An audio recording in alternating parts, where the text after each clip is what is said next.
Assalamualaikum warahmatullahi wabarakatuh. Saya sekarang di rumah Pak Epri di mana ini Pak? Tanjung Alam ya? Tanjung Alam. Tanjung Alam, dalam rangka lama sekali tidak ketemu mulai dari Brunei sampai sekarang. Saya akan sedikit bertanya Pak Epri tentang gimana kabarnya, dan saya mendengar cerita dia sedikit mencari info atau mencari bukti dari pahlawan nasional yang dari Singapura ataupun Malaysia, yaitu Adnan Saidi.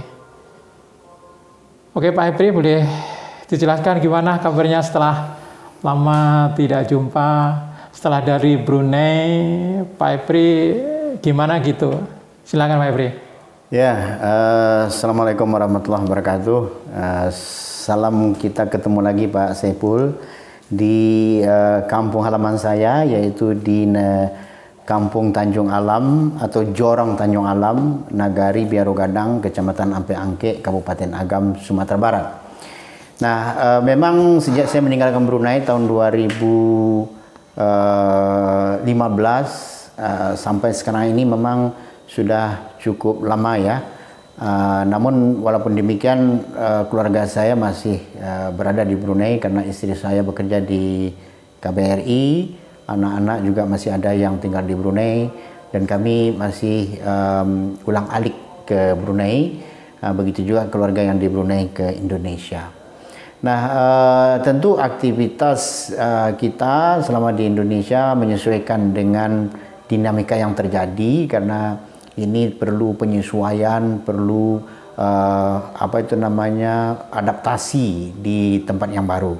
Nah, saya sejak kembali ke Indonesia selama 3 tahun tinggal dan bekerja di Jakarta, yaitu sebagai staf khusus Kementerian Ketenagakerjaan, Sekjen Kementerian Ketenagakerjaan, dan pada waktu yang bersamaan Kementerian membangun atau mendirikan Politeknik Ketenagakerjaan. Jadi di sana saya mulai berkiprah sebagai dosen di perguruan tinggi, yaitu Politeknik Ketenagakerjaan. Nah, setelah bekerja selama 2 tahun di tempat tersebut, saya kemudian pindah ke Sumatera Barat, yaitu pulang kampung, yaitu bekerja sebagai dosen juga di Universitas Muhammadiyah Sumatera Barat. Nah, memang kita cukup sibuk ya dengan kegiatan mengajar, karena saya mengajar bahasa Inggris, di mana bahasa Inggris ini semua fakultas itu mendapatkan mata kuliah ini. Apalagi Universitas Muhammadiyah Sumatera Barat ini memiliki 4 kampus yang terpisah-pisah di 4 kota yang berbeda, yaitu di Padang, Padang Panjang, Bukit Tinggi, dan Payakumbuh. Nah, selain dari mengajar, kita juga terlibat di dalam membantu pemerintah daerah Kabupaten Agam, karena saya diminta sebagai tenaga ahli Bupati, dan ini fokus kepada bidang pendidikan, karena Bupati Agam ini orang yang sangat konsen di dalam peningkatan sumber daya manusia. Jadi salah satu program bidang pendidikan itu yaitu adalah pembinaan rumah tahfiz, kemudian budaya, yaitu meningkatkan kompetensi daripada anak-anak di dalam budaya ya, seperti pidato adat. Kemudian yang ketiga itu adalah internasionalisasi agam, yaitu dengan mendirikan Kampung Inggris. Kampung Inggris ini adalah semacam lembaga kursus bahasa Inggris, tetapi berbasis di nagari atau di desa begitu. Nah, kita menyiapkan anggaran, menyiapkan program, dan teknisnya seperti apa, dan ini merupakan sebuah inovasi, karena kita merupakan pemerintah daerah pertama di Sumatera Barat yang menganggarkan ini secara struktural. Nah, kemudian lagi kita juga berupaya membangun dunia literasi dengan mendirikan semacam perpustakaan. Ada 2 atau 3 perpustakaan yang kita bina, mulai dari perpustakaan Bujang Parewa yang berada di Parit Putus atau Jorong Parit Putus, Nagari Biaro Gadang, Kecamatan Ampe Angke. Kemudian juga ada perpustakaan digital Masjid Nurul Tanjung Alam dan perpustakaan Madrasah Sanawiyah Muhammadiyah di Tanjung Medan. Nah, dari kegiatan literasi ini juga sejalan dengan kegiatan yang berupaya untuk menerbitkan buku-buku, karena saya juga di universitas diangkat sebagai editor UMSB Press. Kita mencari naskah, kita menulis naskah, kemudian menerbitkan, dan alhamdulillah saya juga sudah menerbitkan banyak buku, dan setidaknya sampai saat ini sudah ada 16 judul buku yang kita tulis, termasuk yang pernah diterbitkan di Brunei Darussalam, yaitu Kiprah 1 dan Kiprah 2. Dan saya juga sedang menyiapkan biografi Bupati Agam Dr. Andi Warman untuk diluncurkan dalam bulan September 2023 ini. Begitu juga terkait dengan dunia penelitian, tadi Pak Saiful mengatakan penelitian mengenai seorang pahlawan nasional dari Singapura dan Malaysia. Memang kami sedang melaksanakan penelitian ini karena kita melihat sangat sedikit literatur di Indonesia ini yang berbicara tentang sosok Adnan Saidi. Memang Adnan Saidi adalah pahlawan di negara jiran kita, tetapi sebetulnya bapak ibunya atau orang tuanya atau dia pun adalah berasal dari Minangkabau. Kami menemukan orang tua beliau itu berasal dari Nagari Biarogadang, Kecamatan Ampe Angke, tepatnya di Jorong Tanjung Alam. Kami menemukan bahwa orang tuanya masih ada kuburnya, begitu juga bapak dan ibunya, dan kita tidak tahu selama ini bagaimana hubungan antara Raibah, yaitu ibu daripada Adnan Saidi, dengan Sidi Kolang atau bapak daripada Adnan Saidi ini dengan Adnan Saidi itu sendiri, karena literatur di Malaysia tidak mengungkap hubungan ini secara jelas. Dan alhamdulillah kita sudah mengumpulkan bukti-bukti yang ada, dan ini tentu bisa menjadi sebuah perekat hubungan persahabatan antara tiga negara. Dan kita juga mengharapkan nanti akan dilakukan semacam seminar yang mempertemukan pembicara dari tiga negara ini, fokus untuk membicarakan sosok Adnan Saidi. Nah, nanti sebagai tindak lanjut dari hasil seminar itu, nanti kita mengharapkan ada semacam proyek bersama antara tiga negara tersebut di dalam membangun sebuah monumen yang dinisbatkan kepada Adnan Saidi. Dan ini adalah suatu proyek bersama, proyek yang besar yang tentunya perlu kerjasama dari semua pihak. Oh gitu Pak Epri ya. Sejak kapan itu Pak Epri maksudnya mengenal Adnan Saidi ini? Terus ceritanya gimana itu? Ya. Mulai menggali saudara-saudara Adnan Saidi yang di Tanjung Alam ini. Ya, jadi Pak Saiful, saya pada tahun 2018 itu saya menulis buku berjudul Hikayat Tanjung Alam. Nah, Hikayat Tanjung Alam ini berbicara tentang, salah satunya adalah biografi atau sejarah orang-orang Tanjung Alam yang mungkin merantau ke berbagai daerah termasuk berbagai negara. Jadi dari penelusuran saya menemukan ada seorang perantau Tanjung Alam yang terawal tinggal di Malaysia, bermukim di Malaysia, namanya yaitu adalah Sidi Kolang, ya, atau Buyung Saidi Sultan gitu ya. Nah, setelah itu informasi tidak dapatkan, hanya sebatas itu kita tahu bahwa ada orang Tanjung Alam yang merantau ke sana, namanya adalah Buyung Saidi Sultan.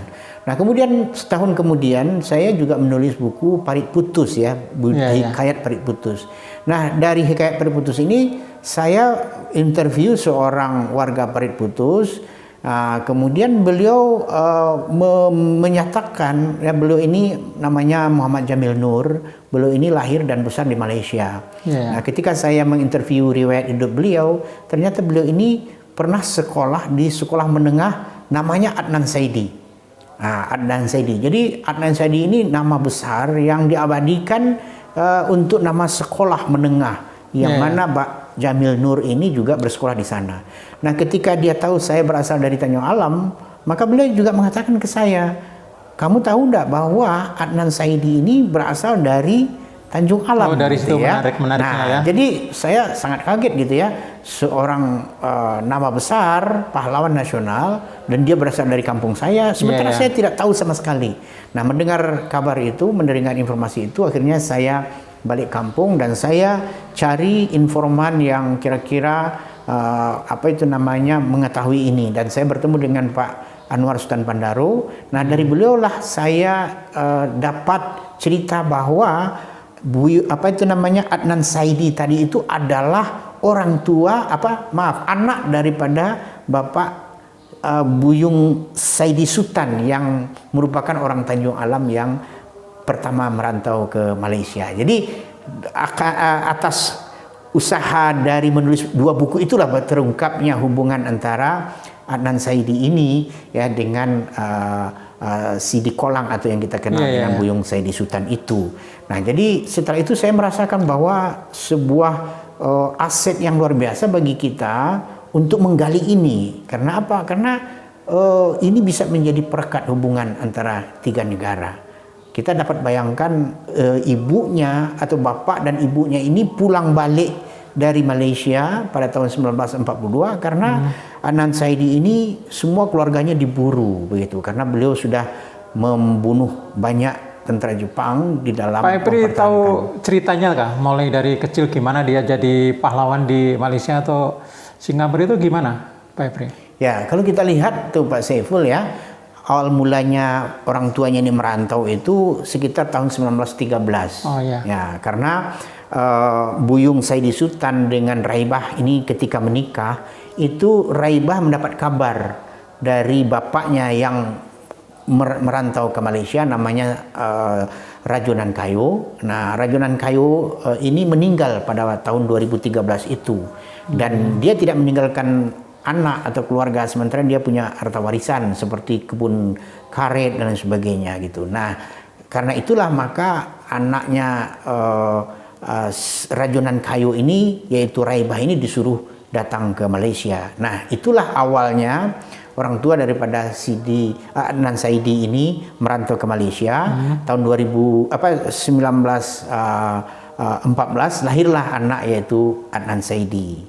Nah, kemudian Adnan Saidi ini kemudian menjadi guru, kemudian ketika Inggris membuka Askar Melayu, maka dia masuk Askar Melayu, dia terpilih menjadi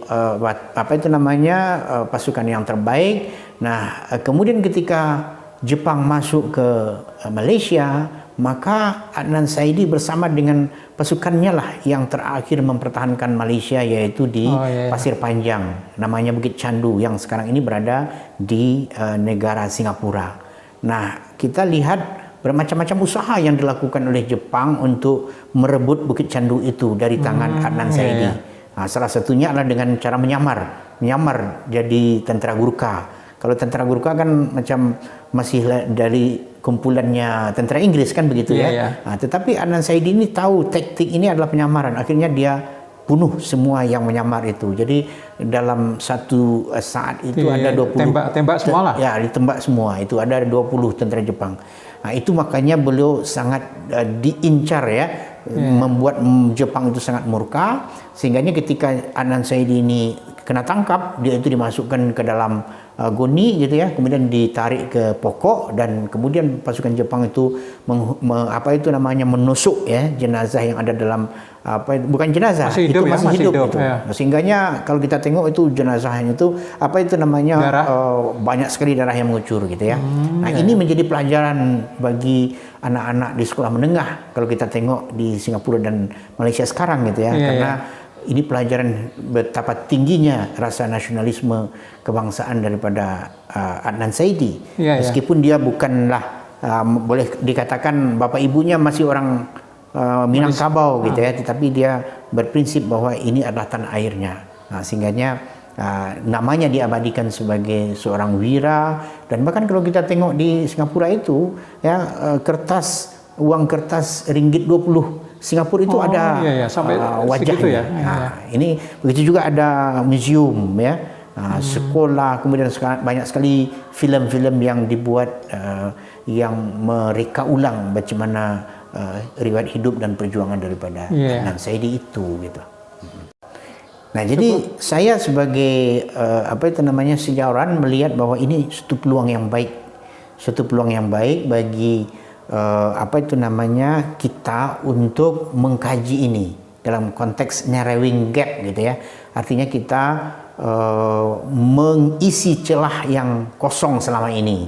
Maksudnya kosong, ya kita tahu kalau di Malaysia itu yang riwayat hidupnya lengkap, tetapi di Indonesia kita tidak tahu. Ibunya balik itu masa apa tuh? Nah, setelah Adnan Saidi meninggal atau gimana itu, Pak? Iya, jadi ketika tahun 1942, ketika Adnan Saidi ini sudah banyak menewaskan tentara Jepang, maka semua yang berbau Adnan Saidi itu dicari untuk dihabisi oleh Jepang, termasuk keluarganya. Nah, jadi ketika masa itulah ya bapak ibunya ya, saudara-saudara maranya yang ada di Malaysia itu memutuskan diri untuk balik kampung. Nah, jadi melarikan diri lah supaya tidak menjadi korban selanjutnya. Nah, ini cerita ini menjadi misteri pada awalnya disebabkan karena itu. Karena ya, takut juga, karena takut.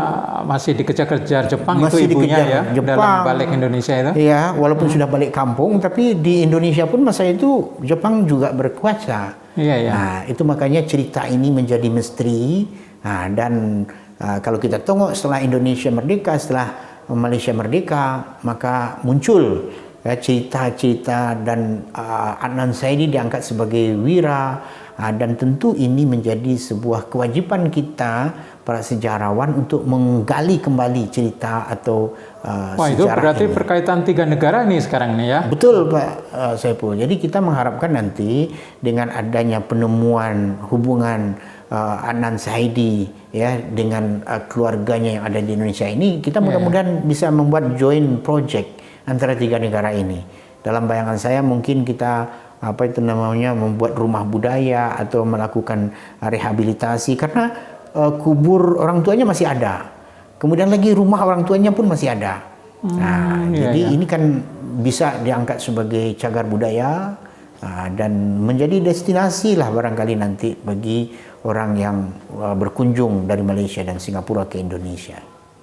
Berarti dari tahun yang Pak Efri ketahui sekarang dalam menggali informasi saudara atau ibunya Adnan Saidi itu sudah sampai sejauh mana Pak Efri? Sudah mungkin datang ke rumahnya atau saudaranya atau gimana Pak Efri itu? Ya, saya sudah melakukan upaya untuk mengungkap ya sejarah ini selepas saya menulis buku Hikayat Peri Putus. Jadi tahun 2021 ya. Jadi 2 tahun yang lalu. Dan kemudian paper atau artikel yang saya tulis itu saya sudah muat di internet. Nah, kemudian saya dihubungi oleh banyak pihak, terutama orang-orang yang mengetahui lebih banyak tentang Adnan Saidi ini. Salah seorangnya itu bernama Bapak Haji Sumanto. Jadi beliau ini setelah membaca artikel saya tentang... Di mana itu Pak Sumanto sekarang tinggal? Pak Sumanto ini adalah seorang pengusaha, dia tinggal di Padang. Dan beliau ini masih hubungannya cukup rapat dengan orang tua Adnan Saidi. Nah, karena ayahnya itu adalah saudara daripada ibu Adnan Saidi. Karena ibu Adnan Saidi namanya Raibah. Raibah ini punya adik namanya itu adalah Sarep Saidi Mangkuto. Sarep Saidi Mangkuto ini adalah bapak daripada Bapak Sumanto ini.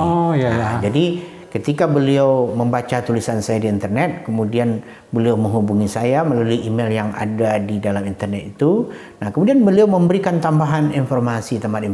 Dan kemudian saya sangat senang sekali menerima respon yang sangat baik daripada beliau, sehingganya menambah semangat dan juga informasi kami terkait dengan asal muasal daripada orang tuanya Adnan Saidi ini. Terus tempat dan kuburnya Ibu Adnan Saidi ini gimana? Pak Efri sudah tahu tempatnya di mana gitu? Ya, jadi dari informasi yang disampaikan oleh Bapak Haji Sumanto tadi, karena beliau adalah seorang informan ya, yang sangat rapat dan mungkin informan satu-satunya karena beliau sudah berusia 87 tahun ya. Mungkin selepas itu tidak ada lagi orang yang boleh menjadi saksi sejarah karena beliau bertemu langsung dengan ibunya Adnan Saidi itu gitu. Jadi dari informasi beliau itu beliau katakan bahwa dia tahu ya ibunya balik itu, dia betul, ingat tahu ya. Betul sekali. Jadi beliau masih segar ingatannya menyatakan bahwa saya pada tahun 42 itu mendapati Ibu Raibah, yaitu ibunya Adnan Saidi, ada 10 orang rombongan pada masa itu pulang dari Malaysia. Dan mereka ini anak beranak, ada mertua juga, ada cucu daripada Ibu Raibah ini, dan mereka itu tuh memang pulang untuk melarikan diri karena mereka merasa tidak nyaman dicari-cari oleh Jepang yang dikenal ganas gitu ya. Nah, kemudian beliau tinggal di Tanjung Alam sampai meninggal lah. Jadi bapaknya Adnan Saidi, yaitu Buyung Saidi Sultan itu, yang meninggal dalam tahun 1952. Nah, sementara Ibu Raibah ini, ibu daripada Adnan Saidi ini, meninggal dalam tahun 72. Dan mereka itu berkubur di Jorong Tanjung Alam. Itu pekuburan suku Melayu di Jorong Tanjung Alam. Dan kita memang menemui juga anak keturunan daripada Siti Raibah ini, dan mereka juga dapat menunjukkan kubur daripada Ibu Raibah yang merupakan ibu daripada Adnan Saidi ini. Nah, jadi itu yang kita temukan, dan rasanya ini menjadi sebuah bukti yang tambahan tambahan berita. Ya. Apa harapan Pak Epri sebagai aktivis mantan pengurus Premai untuk ke depannya? Oke. Begini Pak Saiful, saya memang pernah dulu menjabat atau terpilih sebagai sekretaris Persatuan Masyarakat Indonesia beberapa periode di bawah Pak Agus Jamil, kemudian di bawah Pak Dr. Nabil Al-Munawar, kemudian di bawah Pak Ismaya juga gitu ya. Jadi kita banyak menerbitkan buku dalam artian memperingati perjalanan sejarah Permai itu sendiri. Nah, jadi saya berharap tradisi yang sudah ada ini, karena kita menerbitkan buku Kiprah 1, kemudian dilanjutkan 5 tahun berikutnya. Jadi Kiprah 1 itu terbitnya tahun 2008. Nah, kemudian Kiprah yang kedua itu terbitnya 2014. Nah, artinya selepas 2014 atau Kiprah yang kedua sampai sekarang ini, kita kan belum punya satu buku Kiprah lagi yang bercerita tentang dinamika masyarakat Indonesia. Jadi saya pun berharap mudah-mudahan akan terbitlah satu buku Kiprah yang bisa nanti menjadi ristaan lah begitu ya, menjadi warisan yang akan dibaca, dan ini juga akan meningkatkan image kita di hadapan masyarakat Brunei, karena buku ini kan tidak hanya beredar di kalangan masyarakat Indonesia, tetapi juga akan menjadi collection dari para pembesar Brunei, kemudian pihak istana dan tokoh-tokoh Brunei yang banyak bersentuhan dengan masyarakat Indonesia. Saya mengharapkan seperti itu, Pak. Oke, Pak. Pemirsa, demikian tadi obrolan ringan kami dengan Pak Epri. Kita tunggu saja Pak Epri mungkin mencari bukti-bukti yang lengkap selanjutnya. Oke, terima kasih. Assalamualaikum warahmatullahi wabarakatuh.